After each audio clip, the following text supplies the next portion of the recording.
పెచ్చేకోదా ఉద్యమము పెయిలా సక్సెస్ అంటారా? పెయిలినట్టు కనబడినా పెసారంలోని మాత్రం సూపర్ హిట్ అయిపోనది. స్థానిక మీడియా నుండి జాతీయ మీడియా దాకా ఒకటే పెసారం జరిగిపోయింది.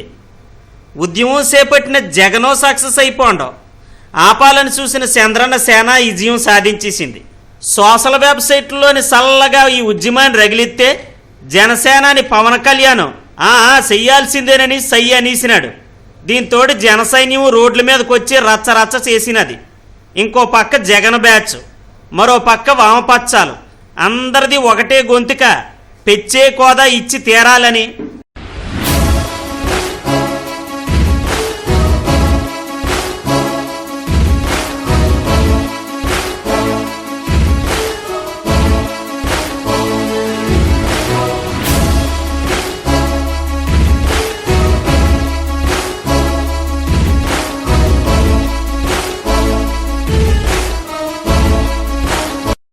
బీచ్లోను కొవ్వొత్తులు ఎలగనేదు, మౌన ప్రదర్శన అవనేదు, లక్ష్యం మాత్రం నెరవేరింది.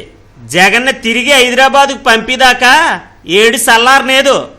ఈ గోలగాని కేంద్రానికి వినబడితే వాళ్ళ మనసు కరిగి హోదా ఎవరేటని జనం ఆశ. ఎవలాశలు ఎలగొన్ని బీచ్ రోడ్డుని పెట్ట మనిషి అగుపడలేదు. రిపబ్లిక్ డే అంటే అదో పండగ. పిల్లా పాపలతోనే సాగర తీరంలోని జనాలు సందడిగా ఉంటుంది. అలాంటిది పోలీసులు ఉక్కుపాదం మోపేయడంతో కాకీలు బూట్లు చప్పుడు తప్ప మరేటి కనబడలేదు. అక్కడ కర్ఫ్యూ ఎట్టేసినట్టు చేసేయడంలోని కాకీలు మరీ సూపర్ సక్సెస్ అయిపోనరు. స్వామి భక్తిని బాగానే ప్రదర్శించేసినారు. అడుగడుగున కాపు కాసేసి వాదా నోరెత్తకముందే మూసిపారినారు. ప్రజాస్వామ్యంలోని న్యాయం అడిగితే నాగి పారేస్తారా? ఇదేటి ఏకస్వామ్యమా ప్రజాస్వామ్యమా అని ప్రశ్నిస్తుండ్రో జనం. ఏదేటవని రచ్చ అయిపోయింది. పెచ్చేకోదా ఉద్యమం ఊపూపేసింది. జగన్ ఎపిసోడు ఇంకా ఈటెక్కించి పారేసింది. ఎయిర్పోర్టు అగ్గి కొంపట్నాగా అయిపోయింది. బీచ్లోని కొవ్వొత్తుల ర్యాలీకి నాను వస్తానని జగన్ ముందే చెప్పడంతో పోలీసులు కాపు కాసినారు. ఎయిర్పోర్టు గుమ్మం ఎక్కకముందే విమానాలు ఆగి దగ్గర కొవ్వొత్తుల ప్రదర్శనకి పర్మిషన్ లేకుండా అక్కడికెళ్ళగెళ్తావో అని అడ్డడంతో జగన్ అగ్గి మీద గుగ్గులం అయిపోండం. పోలీసుల మీద వైసీపీ బాసు ఎగిరిపోయాడు. ఎట్లా బిహేవ్ చేయాలో కూడా తెలియని వాళ్ళంతా కూడా పోలీసులు ఎట్లున్నారా డిపార్ట్మెంట్ లో? అరే డొమెస్టిక్ అరైవల్స్ అని చెప్పండి, బోర్డు కనపడలేదు కదా? చూడ బోర్డు దిగే డొమెస్టిక్ కనపడలేదు కదా? ప్యాసింజర్ లోపలికి వచ్చినప్పుడు పంపించరా? తెలిసి ఈ రకంగా బిహేవ్ చేస్తున్నారా? డోర్ ఓపెన్ చేయాలి. డొమెస్టిక్ అరైవల్స్ ఎయిర్పోర్ట్ రన్వే మీద ఆపుతారు ఏందయ్యా? రన్వే మీద ఆపుతారు ఏంది? ఏ బుద్ధి ఉందా? మీరు ఏం మాట్లాడుతున్నారు? ఏం చేస్తున్నారు? మీకు అర్థమవుతుంది అసలు? ఏం చేస్తున్నారు? ఏం చేస్తా ఉన్నారు మీరు? విశాఖపట్నం నిండా పోలీస్ మాయిలే. సెంట్రల్ నుండి వచ్చిన పెసల పోరుస్తోటి స్మార్ట్ సిటీ నివురుగప్పి నిప్పునాగా మారిపోయింది.